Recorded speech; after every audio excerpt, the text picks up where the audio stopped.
Dia adalah iblis laknatullah. Saudara-saudara hadirin, manusia tidak bakal benar, tidak bakal soleh, tidak bakal kenal Allah tanpa Nabi Muhammad SAW. Kita bisa beriman karena siapa?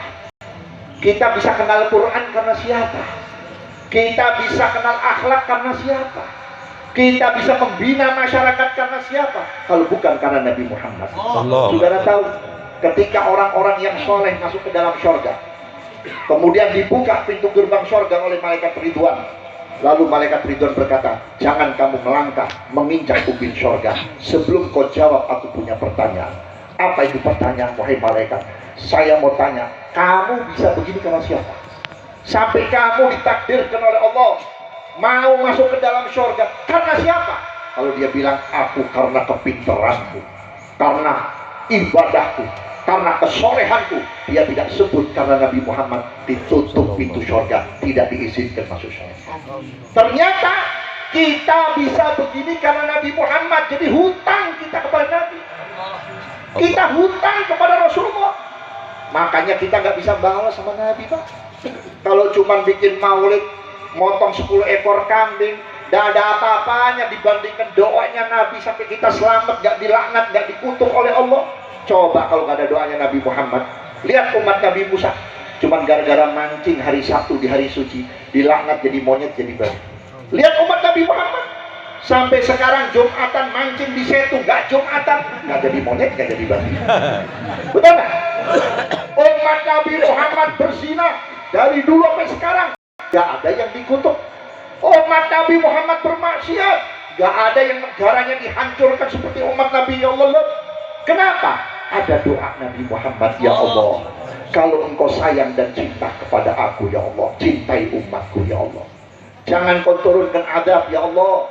Aku berharap umatku mati husnul khotimah, ya Allah. Amin. Dan aku mohon kepadamu, ya Allah, berikan waktu yang sangat panjang kepada umatmu, umatku untuk bertobat, ya Allah. Dijawab oleh Allah, aku akan berikan kepada umatmu untuk bertobat 1 tahun sebelum meninggal dunia. Kata Nabi, jangan ya Allah, nanti umatku bakal dirayu, dibujuk oleh iblis atau setan, akhirnya umatku itu nanti kembali lagi. Ya sudah, kalau begitu 1 bulan. Jangan ya Allah, kalau begitu 1 minggu. Jangan ya Allah, kalau begitu 1 hari. Jangan ya Allah, kalau begitu 1 jam belum meninggal. Jangan ya Allah. Terakhir ya Muhammad, jangan kamu tolak. Aku beri kebebasan umatmu bertobat sampai roh ada di tenggorokan. Sampai roh tenggorokan. Makanya kalau kita melihat orang-orang ahli maksiat, nggak boleh kita menentukan kafir lu masuk neraka, nggak bisa. Datangnya hidayah kita nggak tahu. Ibu tahu, waktu ada seorang pelacur, ini pelacur top luar biasa. Siapa yang nggak kenal ini pelacur? Langganannya orang-orang gedean semua. Ya, satu saat ini pelacur pulang tengah malam, haus, nggak ada yang jualan aqua, nggak ada warung. Ini pelacur nggak menemukan orang jual minuman untuk dia minum karena haus. Hanya ketemu sumur. Sumur pada waktu dalamnya 50 meter. Sudah dalam sumur, di sumur tua, tidak ada ember dan tidak ada tali untuk mengambil air. Ini pelacur berusaha mengumpulkan jatuhan ranting-ranting korma, kemudian disambung, sudah panjang, dia copot selopnya atau sepatu panjangnya, kemudian ditengkurap, susah payah ngambil air. Begitu dapat cuma segini, Pak, dikit. Begitu mau diminum, dapat seekor anjing. Ini anjing udah sangat haus dan sangat lapar, sampai lidahnya keluar, sampai meneteskan air liur. Akhirnya air minum ini diberikan kepada seekor anjing, sambil berkata, ini kalau saya minum anjing pasti mati, karena anjing nggak bisa ngambil air. Dia ambil lagi sepatu yang sebelah kiri, dia tengkurap lagi, dia ambil air, terus diminum. Setelah itu dia pulang. Maaf ya, dia nggak pakai mandi junub rupanya, langsung tidur, capek. Begitu dalam waktu yang sangat sebentar, tak lama, mungkin setengah jam atau 1 jam, Allah turunkan mimpi. Memang jalannya hidayah di situ. Diperlihatkan oleh Allah bagaimana azabnya orang yang suka berzina, siksanya orang yang suka berzina. Bangun itu pelacur dengan badan yang basah, dengan air keringat, dengan air mata, sambil berkata, ya Rabb, dari detik ini sampai akhir hayatku akan aku tebus ya Allah dosa-dosaku, dan aku tidak akan melakukan perbuatan zina. Subhanallah. Tidak lama ini pelacur 2-3 hari, mungkin seminggu meninggal dunia. Meninggal dunia tetangga nggak ada yang tahu kalau dia udah tobat. Begitu diumumkan ini pelacur meninggal, satu pun tidak ada orang yang mau datang, termasuk ulama setempat tidak ada yang mau datang.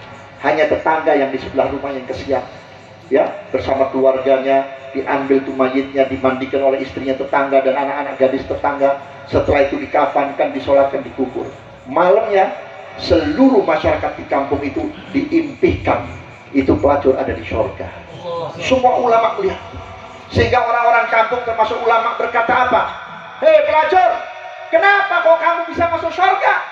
Dijawab oleh pelacur, aku mendapat ridhonya Allah. Aku satu saat haus, mau minum, tidak ada air. Saya ketemu sumur yang sangat dalam, saya cari, saya ambil itu air dengan susah payah. Begitu saya minum, ada seekor anjing, saya minumkan. Lalu saya ambil lagi, saya minum, langsung saya tidur. Akhirnya saya tidur, diberi impian oleh Ta'ala, saya bisa melihat adab neraka di jahanam kayak apa, bagaimana siksanya orang-orang yang suka berzina. Di situ aku tobat. Oh begitu.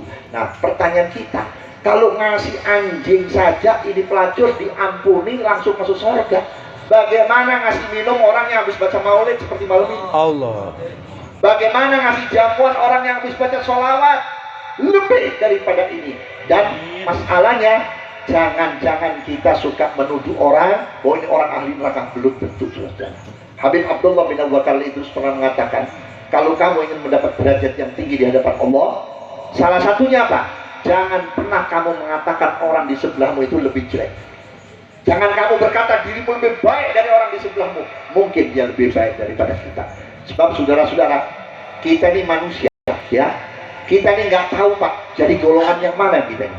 Ada orang yang awaluhu mu'min wa akhiru kafir. Yang kedua, awaluhu kafir wa akhiru mu'min. Yang ketiga, awaluhu soleh wa akhiruhu toleh.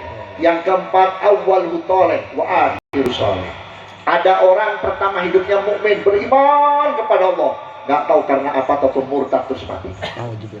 Ada orang yang kafir, begitu mau meninggal dunia dapat hidayah, baca syahadat, masuk Islam, nggak lama meninggal dunia. Ada orang yang awalnya soleh, ahli Quran, ahli wirid, begitu akhirnya su'ul khotimah seperti Barsiso. Ada orang yang tadinya nggak bener, preman, bertato, anting-antingan, sebelum meninggal ketemu Habib Abdurrahman, ketemu Kiai Zainal Arifin atau Zainal, kemudian masuk Islam, kemudian tobat, minta ampun pada Allah, meninggal husnul khotimah. Nah kita ini nomor berapa? Kita nggak tahu, betul nggak? Kita sekarang ngaku soleh, ngaku baik, belum tentu nanti mati kita soleh. Karena umur orang nggak tahu, yang menentukan kita baik atau tidak Allah Subhanahu Wa Taala. Maka oleh karena itulah, mudah-mudahan dengan barokah haul daripada almarhum ini, Allah Taala memberi taufik dan hidayah. Amin. Yang paling penting, ini saya ingatkan kepada putra-putra daripada almarhum, untuk mempersiapkan kader ulama ahlu sunnah wal jamaah, kader ulama yang ala sabilil huda, yang berada di jalannya Allah Subhanahu Wa Taala. Jangan kita melihat yang kanan dan yang kiri, ikutin orang tua kita yang terdahulu. Kalau kita ngikutin orang tua yang terdahulu, insya Allah aman. Kalau ikut yang sekarang bingung, betul nggak? Sholatnya orang dulu dari kita kenal sampai wafat tetap Allahu Akbar antara dada dan pusar, betul nggak? Kalau sekarang macam-macam, ada yang begini, ya kan? Ada yang begini, kita bingung. Tapi nggak apa-apa, yang begini berarti pusarnya di atas, ya kan? Kalau yang gini berarti pusarnya miring. Ada lagi yang utak-atik begini, gara-gara orang tahiyatnya sampai kita nggak bener sholat kita, macam-macam, ya kan? Orang dulu nggak ada yang sholatnya macam-macam, nggak ada kiai ngomong-ngomong, soknya barisin harus rapat, ini nggak ada, semua juga udah tahu, betul nggak? Kenapa? Karena fikihnya bener-bener dipakai, bukan sekarang ngaji lewat handphone, ngaji lewat laptop. Kalau ditanya nggak ada yang tanggung jawab. Dari mana rujukan kamu? Syekh laptop, Syekh Google, betul nggak? Nah, oleh karena itulah, selama masih ada ulama di wilayah kita, jangan ditinggalkan. Kita belajar, boleh kita minta doa, boleh kita mengadu kepada ulama, tapi jangan cuma urusan dunia, tapi perlu kita belajar, terutama ibu-ibu, bapak-bapak, ya. Di zaman ini beda zaman kita dulu. Ibu-ibu dulu, bapak-bapak dulu, itu yang ngajarin anak kita baca Quran. sebelum diserahkan ke pesantren. Tapi kalau sekarang maaf, orang tuanya aja nggak bisa baca Quran. Coba tuh yang pakai jilbab, suruh baca surat Al-Kafirun. La abud wala antum wala abud wala surat itu. Betul nggak? Dia lebih sibuk dengan handphonenya, lebih sibuk dia WA daripada baca Quran. Nih saya lihat yang anak muda nih, ya, yang ABG tanya nih, kamu bisa kenal acara seperti ini siapa yang ngajakin? Hah? Wih, siapa yang ngajakin? Temen ya? Betul nggak? Bukan bapak, bukan ibu, bukan. Ini anak-anak bisa kenal seperti ini. Ini bukan dari orang tua, beda zaman kita dulu. Kita ke masjid dibawa sama orang tua, kita hadir maulid dibawa sama orang tua, kita hadir hall dibawa sama orang tua. Kenapa? Orang tua kita dulu masya Allah minas sholihin. Betul nggak? Makanya Nabi menitipkan satu ucapan, ya, alimu auladakum fa innahum khuliqa ghaira zamanikum. Didik anakmu, ajarkan anakmu, nanti karena hidup bukan di zamanmu. Zaman saya maghrib itu dijewer sama emak saya, ditabungin sama emak saya. Cuman belajar alif-alifan aja. Begitu khatam juz amma, saya dan adik-adik saya yang perempuan baru dibawa ke guru ngaji. Kalau yang laki diantar oleh orang tua saya yang laki, yang perempuan diantar sama ibu saya. Begitu sudah diterima oleh guru ngaji, ibu saya, bapak saya mulai besok pagi setiap ada sisa beli rokok dan sisa uang belanja itu disisihkan di bawah baju. Satu bulan di amplop itu dititipkan, tolong kasih guru ngaji buat nambahin bayar listrik. Dulu ayat begitu. Ayat borong-borong guru ngaji, kadang-kadang duit semur aja dikorupsi. Betul kan? Disuruh sama suami bikin semur telur pakai ayam supaya anak-anaknya bergizi otaknya. Saking kepengen cincinnya nambah, saking kepengen beli anting-anting, dikorupsi. Anak 7 tahun sekolah cuma dikasih makan kecap kerupuk. Giliran ujian nggak naik, dimaki-maki guru. Setan, anak gua nggak dinaikin. Emang gua keturunan goblok, keturunan cerdas, gimana mau cerdas kerupuk? Oh, orang kalau makannya nggak bergizi pasti ngaco. Kerupuk kecap. Tapi kalau makannya bergizi, ya orang barat tuh otaknya cemerlang, pinter. Makannya apa? Daging, telur, susu. Kita kerupuk kecap. Hanya ngegedein gelang, gedein kalung. Begitu meninggal ibu dan bapak, gelangnya jadi rebutan. Orang tua dikubur tersiksa. Jangan merasa kita ahli ibadah. Ya Ridit, anak saya nggak soleh, nggak apa-apa. Yang penting saya udah soleh, yang penting saya udah benar. Nanti kalau meninggal juga banyak orang tahlilin saya. Betul, kita ditahlilin paling sampai 7 hari. Beres 7 hari udah nggak ada lagi yang kirim doa arwah kepada kita. Kadang-kadang dikasih yasin cuma dilihat kita udah di lemari. Numpuk di rumahnya kitab yasin, fulan. Tapi kalau ibu bapak meninggal dunia, meninggalkan anak soleh, apalagi dititipkan di pondok pesantren ini, insya Allah kita bakal jadi orang senang di dalam kubur. Amin. Pertama, orang yang mengirimkan pahala kepada kita ketika meninggal adalah anak. Begitu dicabut rohnya, sudah jelas meninggal dunia, kemudian dipindahkan ke ruang tamu, ditaruh di dipan, ditutup pakai kain, anaknya ambil wudhu. Untuk apa? Untuk baca Quran buat ibu atau bapaknya. Ngambil wudhunya saja pahalanya kepada orang tua. Buka Quran belum yasin udah dapat orang tua. Anak kita hadir malam ini dibacakan maulid, ya Rabbi sholli ala Muhammad, ya Rabbi sholli alaihi wasallam. Kalau malam ini ada orang tua kita meninggal, ada bapak kita yang meninggal, ibu kita meninggal, kebahagiaan di dalam kubur. Kok bisa, Bib? Al-Imam Hasanul Basri rahimahullah, beliau seorang wali, seorang ulama, beliau termasuk seorang tabi'in. Beliau itu bisa menyaksikan orang dari, misalkan di sini tinggalnya di Cibarusa, itu di Amerika ada kuburan sedang disiksa sekian puluh orang, dia tahu.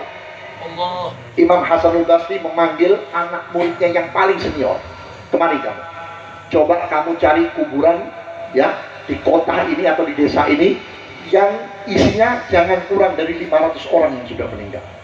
Setelah itu kamu ucapkan salam dan kamu ucapkan Allahumma sholli ala Sayyidina Muhammad wa ala ali Sayyidina Muhammad sekali. Setelah itu kamu pulang. Begitu ketemu makam yang jumlahnya di atas 500, kemudian dia ucapkan salam, kemudian dia baca sholawat 1 kali, dia pulang penasaran. Sabtu mau ngasih laporan bahwa tugas sudah dikerjakan, dia penasaran, ada apa ini? Guru, saya sudah temukan makam yang jumlahnya di atas 500. Kemudian saya ucapkan salam dan sholawat kepada Muhammad sekali.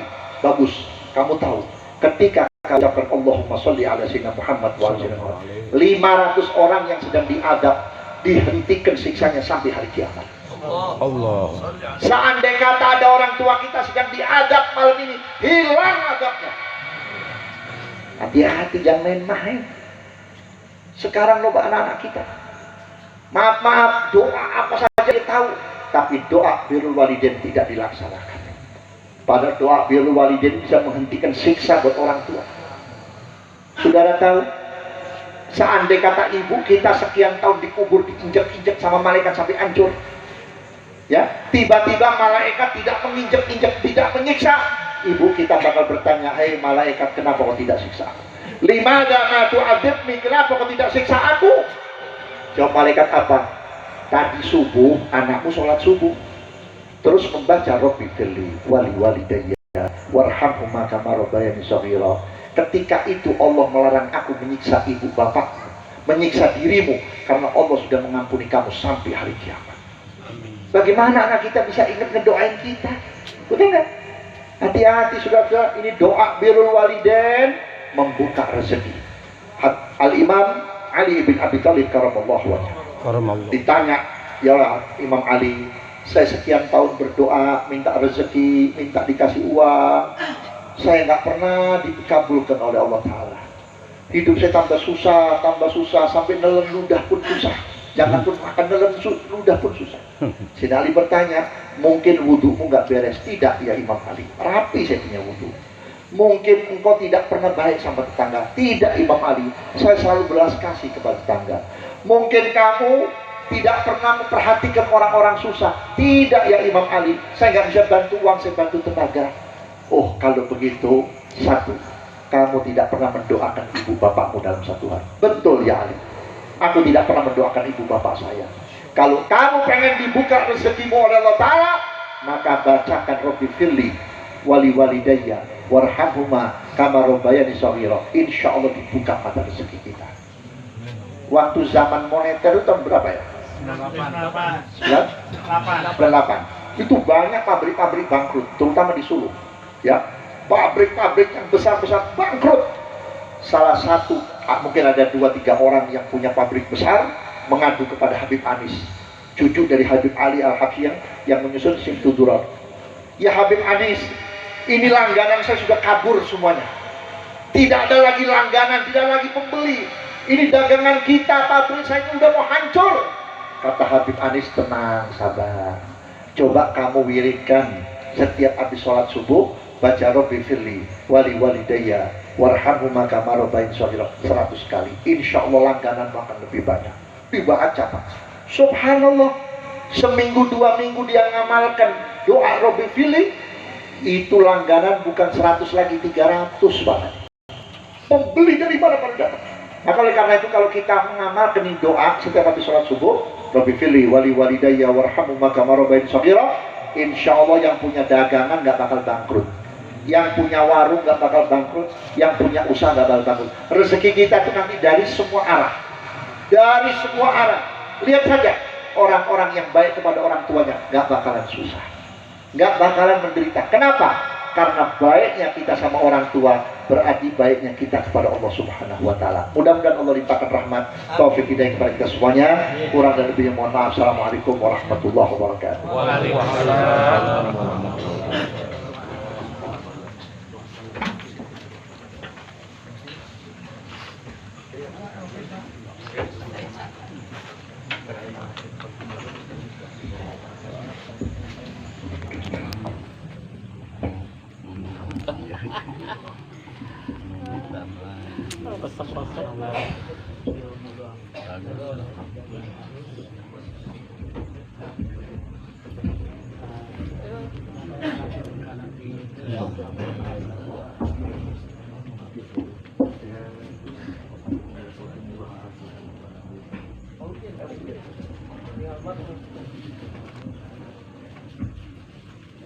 Yeah.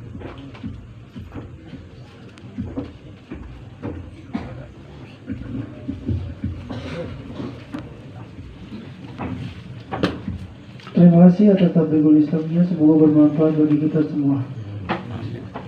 Acara yang kelima, yang doa sekaligus penyampaian manaqib almarhum Kiai Haji Yusuf Papandi yang akan dibawakan oleh Dr. Andes Kiai Haji Ahmad Soleh. Waktu dan tempat kami persilahkan. Sallallahu alaihi Nabi Muhammad. Allahumma sholli wa sallim alaihi.